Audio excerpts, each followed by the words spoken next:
Hello, everybody.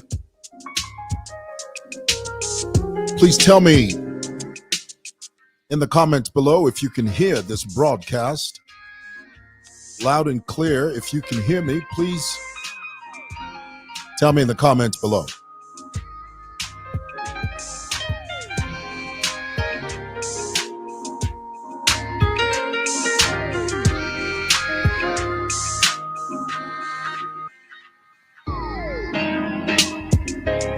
Thank you. Thank you, man, Jas.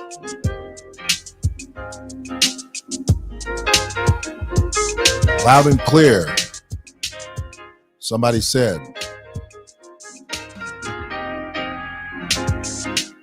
Just give me 30 seconds.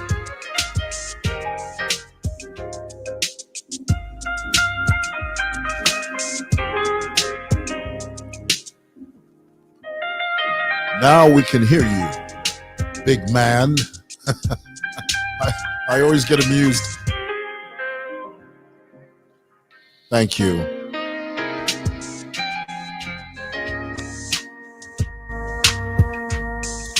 That is some royalty-free music on Spotify. Did you guys know this?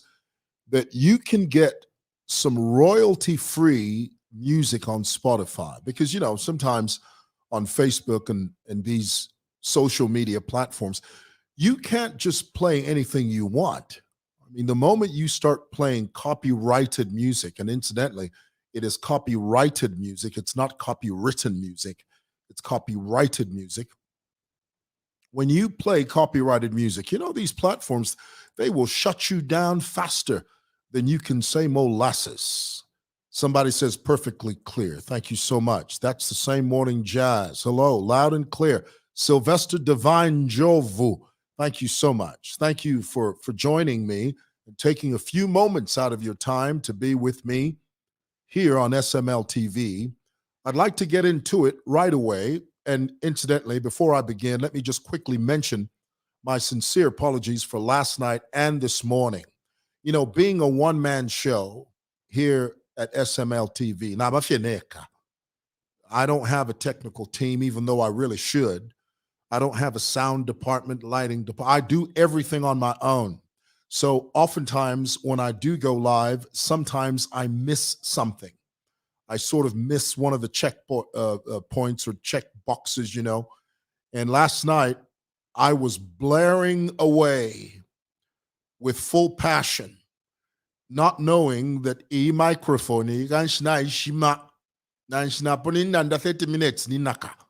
by the time I realized that the microphone was off, I'd already done the show. So I deleted that show last night because, you know, I'm a big stickler for sound. If something doesn't sound right, there's no need to have it on there. There's no need to keep it on the roster, as it were. So I deleted it. Then I issued an apology last night. I said, guys, I'm so sorry about the sound. The microphone was off, but I will do the repeat program tomorrow morning, meaning today at 9 o'clock. Guess what happened? I walk in thinking I've dotted all the I's and crossed all the T's. I switch on the camera, boom, the microphone is still off. I had reduced the sound on my laptop. That's technical to you. Anyway, guys, thank you so much. Let's get into it. A few things I'd like to talk to you about today. And I think it's imperative that we have this conversation. The issue that I want us to discuss today, the issue of street vendors. Now, I know that to many of you, this may seem like a thorny issue. To some of you, this may seem like a controversial issue. And yet, to the vast majority of you, this issue of street vending is actually very simple. There is no rocket science to street vending. Street vending in Zambia is actually very easy to handle and to manage. The only problem is there's a lot of political interference. As we sit here now, it's very important for all of us to understand that street vending is illegal in Zambia. Let's begin there because it's very important for us to have bearings. Somebody once famously said that if you don't know where you're coming from, you won't know where you're going. In the same vein, by the same token, if we don't know where our vantage point is, if we don't know where we are standing, if we are completely unaware, if we are oblivious to where we are, then we don't know where we're going, and we are simply groping in the dark. So let's begin from this point. Street vending is illegal in Zambia. And because it's illegal, it is useless to have organizations like the Street Vendors Association of Zambia. That is an illegal entity that has no right to operate. The people, the organization, the regulatory body that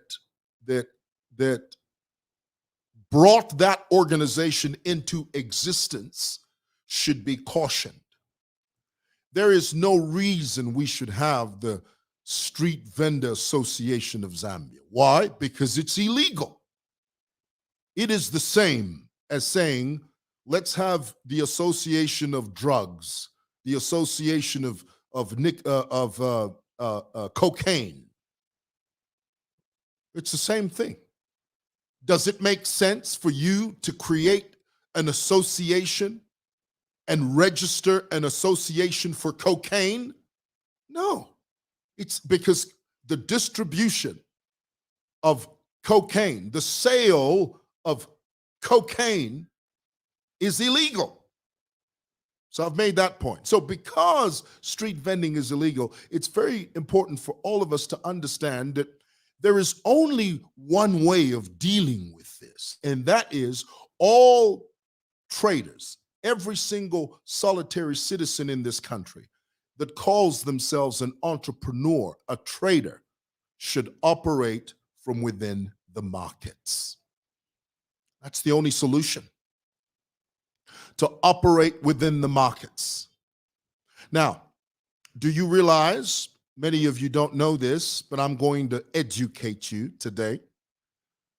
Do you realize that 95% of all street vendors have stands in the markets? I know that's very difficult for some of you to wrap your brain around, but that's the truth.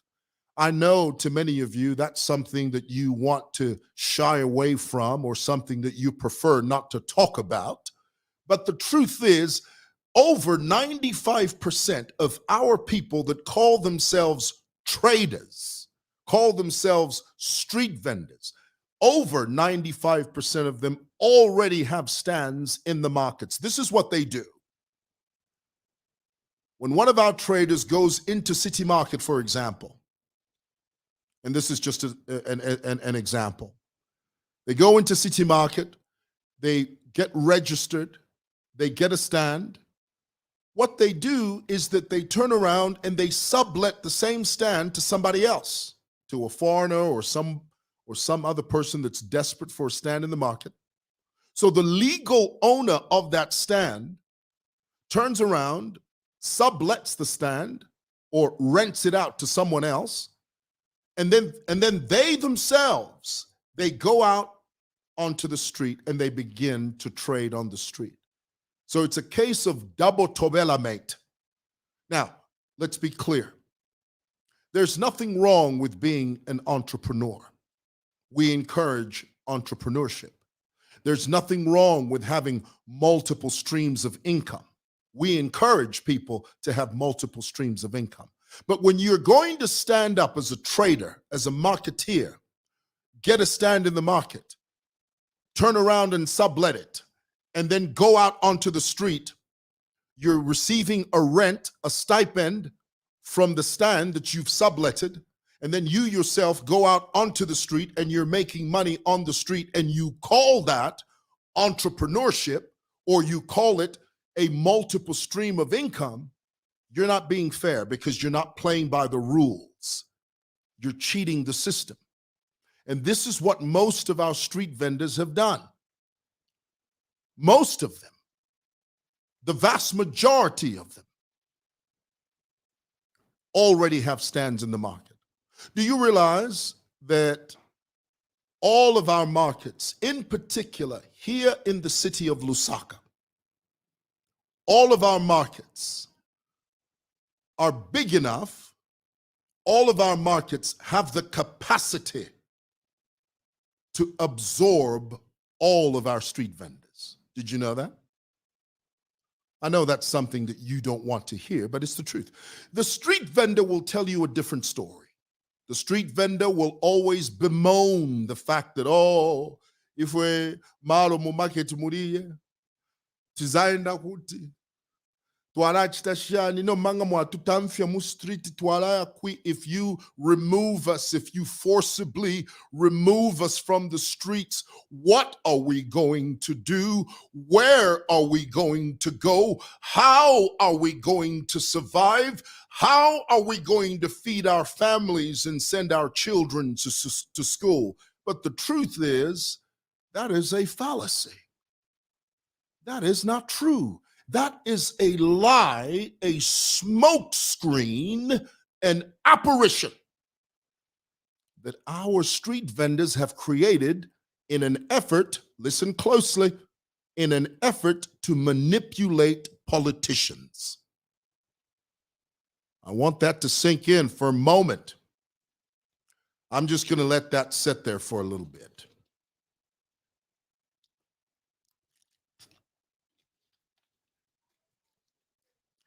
The Zambian street vendor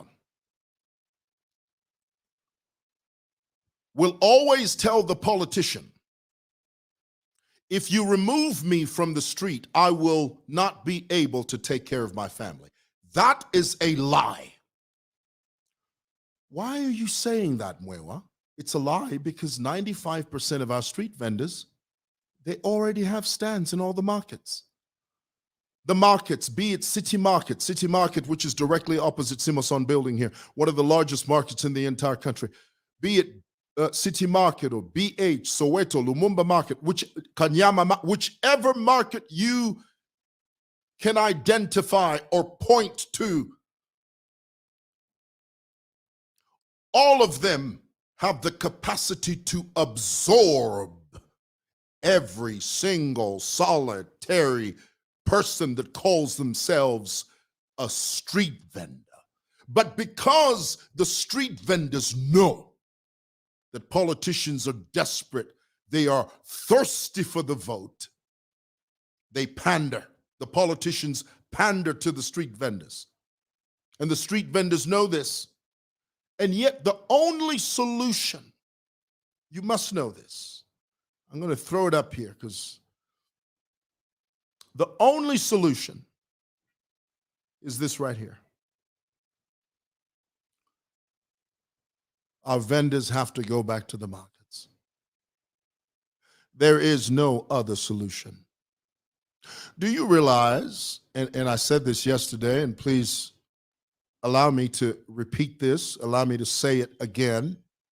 Do you realize that it's not possible to have clean streets with street vendors? It's simply not possible. You choose one or the other, but you can't have both.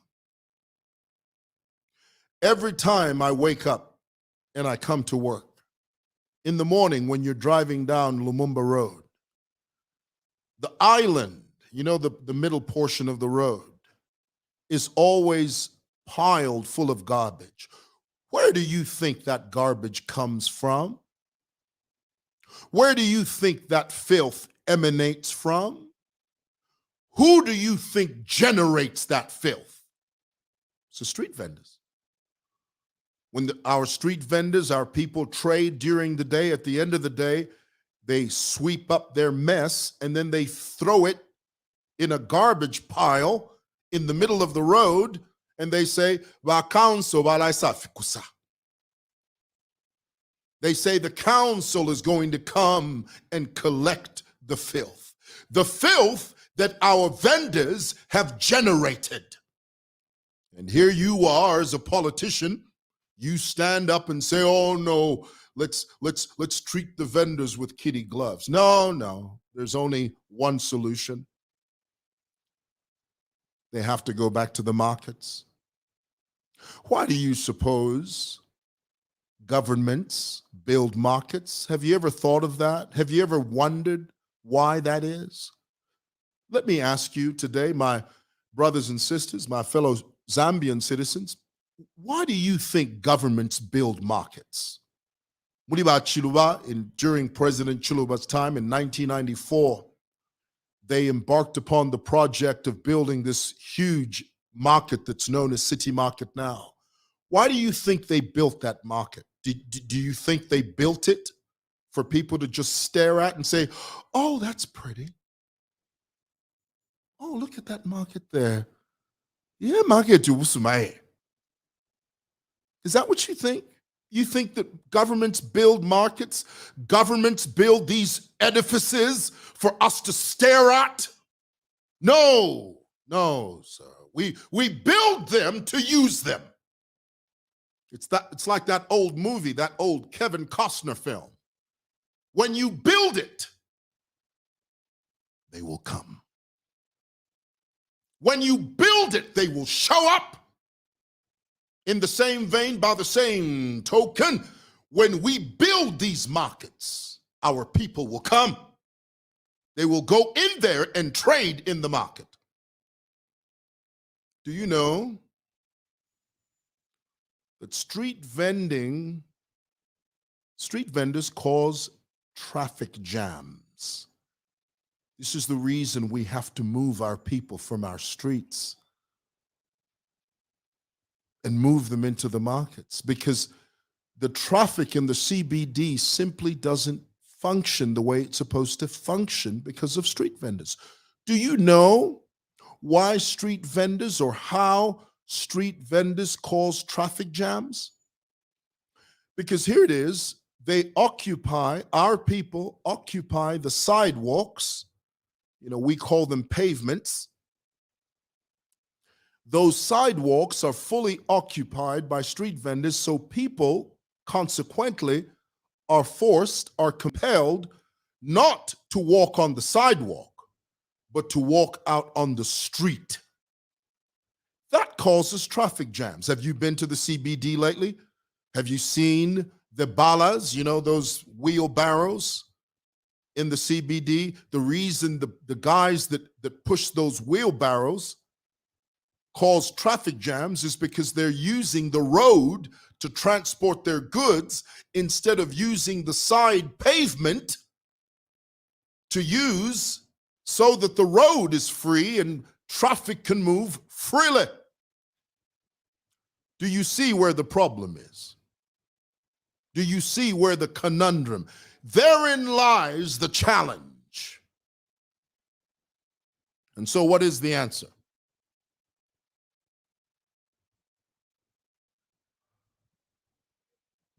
Wait a minute.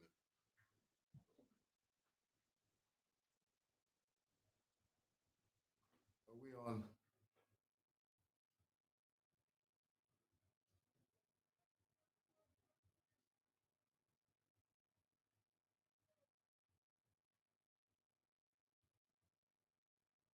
I tell you, if it's not one thing, it's another. So now I don't know what the problem is. Maybe it's my camera. I don't know. Maybe my camera.